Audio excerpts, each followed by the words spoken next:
നമസ്കാരം. ഇക്കഴിഞ്ഞ ഫെബ്രുവരി മാസം 28 അമേരിക്കയും ഇസ്രയേലും സംയുക്തമായി ഇറാന് നേരെ അഴിച്ചുവിട്ട ആക്രമണം 27-ാം ദിവസത്തിലേക്ക് പ്രവേശിച്ചിരിക്കുന്നു. നേരത്തെയൊക്കെ രാത്രിയിൽ മാത്രമായിരുന്നു ആക്രമണമെങ്കിൽ ഇപ്പോൾ പകലും ആക്രമണം നടക്കുകയാണ്. പതിവ് തെറ്റിക്കാതെ ബഹ്റിനിലേക്കും UAE-യിലേക്കും കുവൈറ്റിലേക്കുമൊക്കെ ഇന്നലെ രാത്രിയിലും ഇറാൻ്റെ മിസൈൽ ആക്രമണം നടന്നു. പലതും പലയിടങ്ങളിലും പതിക്കുന്നുണ്ട്, മിക്കതും നിർവീര്യമാക്കുന്നുണ്ട്. പെരുന്നാളിൻ്റെ അവധിയൊക്കെ കഴിഞ്ഞ് GCC രാജ്യങ്ങൾ സാധാരണ നിലയിലേക്ക് പ്രവർത്തനം ആരംഭിച്ച ദിവസങ്ങളിൽ അവർക്ക് മുമ്പോട്ട് പോകാൻ കഴിയാത്ത സാഹചര്യം രൂപപ്പെട്ടിരിക്കുന്നു. ഇന്നലെ രാത്രി മുഴുവൻ ബഹ്റിനിലേക്ക് മിസൈൽ ആക്രമണമായിരുന്നു എന്ന് ബഹ്റിനിൽ താമസിക്കുന്ന മലയാളികൾ സാക്ഷ്യപ്പെടുത്തുന്നുണ്ട്. അബുദാബിയിലേക്കും ദുബായിലേക്കും ഇന്നലെ ആക്രമണമുണ്ടായി. എന്ന് വെച്ചാൽ ഇറാൻ അല്പം പോലും ക്ഷീണിക്കാതെ പ്രത്യാക്രമണം നടത്തിക്കൊണ്ടിരിക്കുന്നു. ഇസ്രായേലിലെ ഒരു പവർ പ്ലാന്റ് ഇറാൻ്റെ മിസൈലേറ്റ് തകർന്നതായി ഇസ്രായേലി മാധ്യമങ്ങൾ റിപ്പോർട്ട് ചെയ്യുന്നു. അങ്ങനെ അതിശക്തമായ യുദ്ധം മുമ്പോട്ട് പോകുന്നു. അമേരിക്കൻ പ്രസിഡന്റ് യുദ്ധം അവസാനിപ്പിക്കാൻ നടത്തുന്ന നീക്കങ്ങളൊന്നും തന്നെ ഫലവത്താകുന്നില്ല. ആദ്യം അമേരിക്കൻ പ്രസിഡന്റ് ഭീഷണിപ്പെടുത്തുകയാണ് ചെയ്തത്. 48 മണിക്കൂറിനകം ഹോർമൂസ് കടലിടുക്ക് തുറന്നില്ലെങ്കിൽ നിങ്ങളെ ഞങ്ങൾ പാഠം പഠിപ്പിക്കും എന്ന് വെല്ലുവിളിച്ചു. ഇറാൻ്റെ മേൽ കടുത്ത ആക്രമണമാണ് അമേരിക്ക മുന്നറിയിപ്പ് നൽകിയത്. ഹോർമൂസ് കടലിടുക്ക് തുറന്നില്ല എന്ന് മാത്രമല്ല, പ്രത്യാക്രമണം തുടരുകയും ചെയ്തു ഇറാൻ. പിന്നീട് 5 ദിവസത്തേക്ക് വെടിനിർത്തൽ ഏകപക്ഷീയമായി പ്രഖ്യാപിച്ചു. പക്ഷെ അത് തങ്ങളെ ബാധിക്കുന്ന വിഷയമല്ല എന്ന് പറഞ്ഞുകൊണ്ട് ഇറാൻ അവരുടെ ആക്രമണം തുടർന്നുകൊണ്ടിരുന്നു. ഇതോടുകൂടി ഇസ്രായേലിനും അമേരിക്കയ്ക്കും ആക്രമണം തുടരേണ്ടി വന്നു. പിന്നീട് സമാധാനത്തിനുള്ള ചർച്ചകൾ പുരോഗമിക്കുന്നു. 1 മാസത്തേക്ക് വെടിനിർത്തൽ പ്രഖ്യാപിക്കും. അതിൻ്റെ പശ്ചാത്തലത്തിൽ സമാധാന കരാറിൽ ഒപ്പുവയ്ക്കും. 15 നിർദ്ദേശങ്ങൾ ഇറാന് കൊടുത്തിട്ടുണ്ട് എന്ന് പറഞ്ഞ് ട്രംപ് രംഗത്ത് വരുന്നു. പാകിസ്ഥാനെ മധ്യസ്ഥനാക്കി പാകിസ്ഥാനിലൂടെ ഇറാനുമായി കമ്മ്യൂണിക്കേഷൻ നടത്തി എന്നായിരുന്നു ട്രംപിൻ്റെ അവകാശവാദം. ഇറാൻ അത് നിഷേധിച്ചുകൊണ്ട് രംഗത്ത് വന്നു. മാത്രമല്ല 24 മണിക്കൂറിനകം ഈ സമാധാന കരാറിന് തയ്യാറായില്ലെങ്കിൽ വലിയ നാശമായിരിക്കും കാത്തിരിക്കുന്നത്, ഞങ്ങൾ ഇറാനെ ചുട്ടും ഭസ്മമാക്കും എന്ന് ട്രംപ് പറഞ്ഞു. 24 മണിക്കൂർ പിന്നിട്ടു. ഇറാൻ ആ സമാധാന പാക്കേജ് തിരസ്കരിച്ചു. ഇതോടുകൂടി ട്രംപ് പുതിയ ഭീഷണിയുമായി രംഗത്ത് വന്നിട്ടുണ്ട്. ഇറാൻ ഞങ്ങളുടെ ശക്തിയെ കുറച്ചു കാണരുത്, ഇതൊരു മിസ്കാൽക്കുലേഷനാണ്. ഈ മിസ്കാൽക്കുലേഷൻ നിങ്ങൾക്ക് ഇതുവരെ ഉണ്ടാക്കിയിരിക്കുന്ന നഷ്ടം നിങ്ങൾ മറക്കരുത്. നിങ്ങളുടെ സൈനിക തലവന്മാരടക്കം പരമോന്നത നേതാവടക്കം സകലരും കൊല്ലപ്പെട്ടിരിക്കുന്നു. നിങ്ങളുടെ വ്യോമസേനയും നിങ്ങളുടെ കരസേനയും നഷ്ടപ്പെട്ടിരിക്കുന്നു. നിങ്ങൾക്കിനി ഒരടി മുമ്പോട്ട് പോകാൻ കഴിയാത്ത സാഹചര്യം രൂപപ്പെട്ടിരിക്കുന്നു. നിങ്ങൾ തോറ്റിരിക്കുന്നു. ഇനി തോൽവി സമ്മതിച്ച് ബാക്കി ജനങ്ങളെ അപകടത്തിൽ രക്ഷിക്കുക എന്ന വഴി മാത്രമാണ് ബാക്കിയുള്ളത്. അതുകൊണ്ട് യാഥാർത്ഥ്യം അംഗീകരിക്കുക എന്ന് ട്രംപ് പറയുന്നു. ഇറാൻ പുച്ഛിച്ചു തള്ളുന്നു. എന്നിട്ടും ട്രംപ് പറയുന്നത് ഞങ്ങൾ ചർച്ച നടത്തിക്കൊണ്ടിരിക്കുകയാണ്, സമാധാനത്തിനുള്ള എല്ലാ നീക്കങ്ങളും ഫലപ്രദമായി മുമ്പോട്ട് പോയിക്കൊണ്ടിരിക്കുന്നു, അത് അംഗീകരിക്കാൻ ഇറാൻ സമ്മതിക്കുന്നില്ല എന്ന് മാത്രം. എന്നാൽ ചർച്ചയുണ്ട് എന്ന് ട്രംപ് തറപ്പിച്ചു പറഞ്ഞു. എന്നാൽ ആരോട് ചർച്ച ചെയ്തു, എങ്ങനെ ചർച്ച ചെയ്തു എന്നതിൻ്റെ വിശദീകരണമൊന്നും ട്രംപ് നൽകുന്നില്ല എന്ന് മാത്രം. അതേസമയം ട്രംപിൻ്റെ സമാധാന നീക്കം ഈ ശനിയാഴ്ചയോടുകൂടി ഫലമണിയും എന്ന് വിശ്വസിക്കുകയാണ് ഇസ്രായേൽ. അതുകൊണ്ട് തന്നെ വരുന്ന 48 മണിക്കൂറിനുള്ളിൽ പരമാവധി നാശനഷ്ടങ്ങൾ ഉണ്ടാക്കാൻ ഇസ്രായേൽ പ്രധാനമന്ത്രി ബെന്യാമിൻ നെതന്യാഹു തൻ്റെ ബങ്കറിൽ നിന്ന് സൈന്യത്തിന് നിർദ്ദേശം കൊടുത്തു. ഇറാൻ്റെ അവശേഷിക്കുന്ന സൈനിക ശേഷിയും ആയുധ ശേഖരങ്ങളും പൂർണ്ണമായും ഇല്ലാതാക്കണമെന്നും ആക്രമണം ശക്തിപ്പെടുത്തണമെന്നും ബെന്യാമിൻ നെതന്യാഹു സൈനിക തലവനോട് ആവശ്യപ്പെട്ടതായി ഇസ്രായേലി മാധ്യമങ്ങൾ റിപ്പോർട്ട് ചെയ്യുന്നു. എന്നാൽ ഒരു തരത്തിലുള്ള ചർച്ചയും ഇല്ലെന്നും ഇറാൻ ശത്രുക്കൾക്കെതിരെയുള്ള യുദ്ധം തുടരുമെന്നും ഇസ്രായേലിനെയും അമേരിക്കയും ഞങ്ങൾ പാഠം പഠിപ്പിക്കുമെന്നും ഇറാൻ അവകാശപ്പെടുന്നുണ്ട്.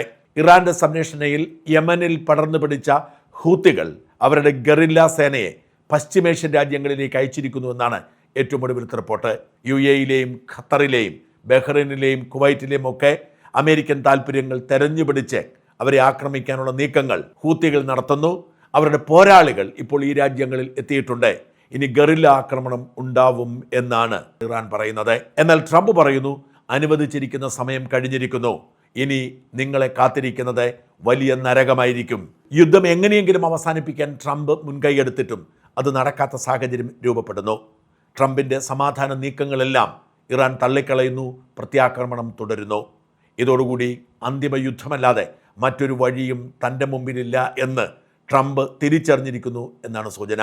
അതുകൊണ്ട് തന്നെ 7000-ഓളം മറൈനുകളെ, പ്രത്യേക പരിശീലനം സിദ്ധിച്ച മറൈനുകളെ ഇറാന്റെ പരിസര പ്രദേശത്ത് പെന്റഗൺ എത്തിച്ചിരിക്കുന്നു എന്ന് അമേരിക്കൻ മാധ്യമങ്ങൾ തന്നെ റിപ്പോർട്ട് ചെയ്യുന്നു. അതിൻ്റെ ഭാഗമായി ഇവർ ഏതു നിമിഷവും കാർഗ് ഐലൻഡ് പിടിച്ചെടുക്കാൻ വേണ്ടിയുള്ള നീക്കം നടത്തും. വ്യോമാക്രമണവും സൈനിക നീക്കവും ഒരുമിച്ച് നടത്തി ഇറാന്റെ ഹൃദയമെന്ന് വിശേഷിപ്പിക്കുന്ന, ഇറാന്റെ എണ്ണ ഉൽപ്പാദനത്തിൻ്റെയും കയറ്റുമതിയുടെയും 90% സ്ഥിതി ചെയ്യുന്ന കാർഗ് ഐലൻഡ് പിടിച്ചെടുക്കുമെന്നാണ് റിപ്പോർട്ട്. എന്നാൽ അത്തരമൊരു ആക്രമണത്തെ നേരിടാൻ എല്ലാവിധ സൈനിക സന്നാഹങ്ങളും ഇറാൻ ഒരുക്കിയിട്ടുണ്ടെന്നും ഏതിനും തയ്യാറായി ഇറാന്റെ സൈന്യം അവിടെ നിലയുറപ്പിച്ചിരിക്കുന്നു എന്നുമാണ് ഇറാനിയൻ മാധ്യമങ്ങൾ റിപ്പോർട്ട് ചെയ്യുന്നത്. എന്ന് വെച്ചാൽ കാർഗ് ഐലൻഡ് പിടിച്ചെടുത്ത് ഇറാനെ നിശബ്ദനാക്കുക മാത്രമാണ് അമേരിക്കയുടെ മുമ്പിലുള്ള ഏക വഴിയായി അവശേഷിക്കുന്നത്. അതിനുള്ള നീക്കങ്ങൾ അമേരിക്ക നടത്തുന്നു എന്നാണ് മാധ്യമങ്ങളുടെ റിപ്പോർട്ട്.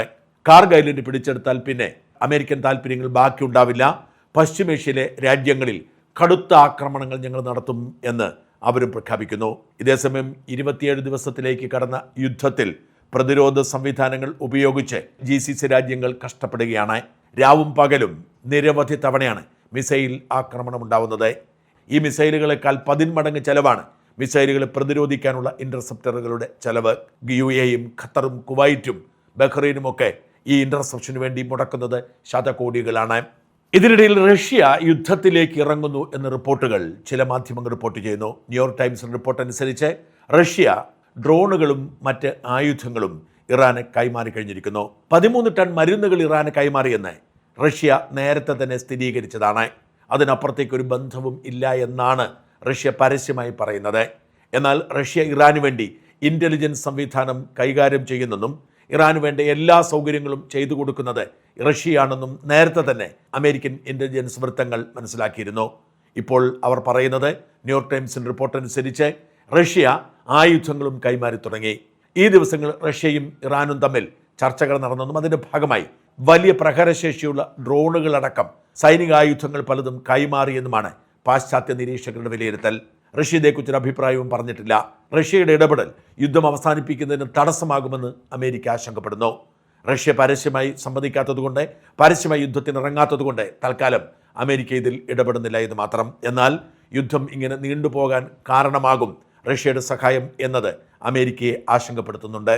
ഇതിനിടയിൽ യുദ്ധവുമായി ബന്ധപ്പെട്ട് ഇസ്രായേൽ പ്രധാനമന്ത്രി ബെന്യാമിൻ നെതന്യാഹുവും അമേരിക്കൻ പ്രസിഡന്റ് ഡൊണാൾഡ് ട്രംപും തമ്മിൽ ഭിന്നതകളുണ്ട് എന്ന് ചില മാധ്യമങ്ങൾ റിപ്പോർട്ട് ചെയ്യുന്നു.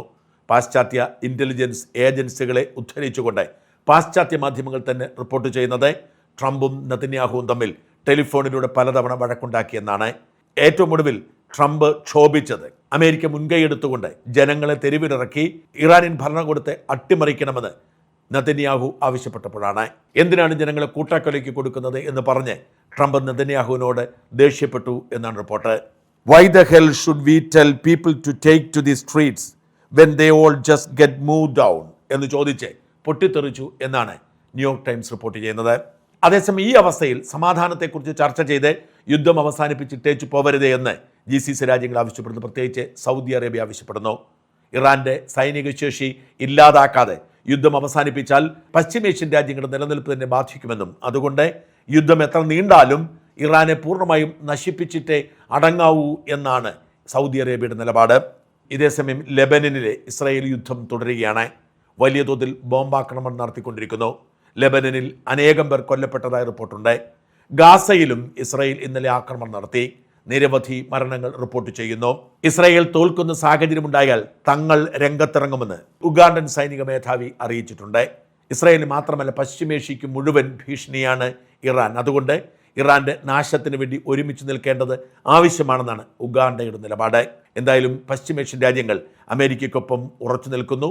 എങ്ങനെയെങ്കിലും യുദ്ധം അവസാനിപ്പിക്കാൻ ശ്രമം നടക്കുമ്പോഴും അത് നടക്കുന്നില്ലെങ്കിൽ ഇറാനെ പൂർണ്ണമായും തച്ചുടയ്ക്കുന്ന തരത്തിൽ അന്തിമ യുദ്ധം പ്രഖ്യാപിക്കാൻ ട്രംപ് ഒരുങ്ങുകയാണ്. കാർഗ് ദ്വീപ് പിടിച്ചെടുത്തുകൊണ്ട് ഇറാനിലേക്ക് നിലയ്ക്കാത്ത ബോംബ് വർഷമുണ്ടാകുമ്പോൾ ഒരു നിവൃത്തിയുമില്ലെങ്കിൽ അണുബോംബ് പോലും വർഷിച്ചേക്കും എന്ന സാഹചര്യമാണ് രൂപപ്പെട്ടു വരുന്നത്.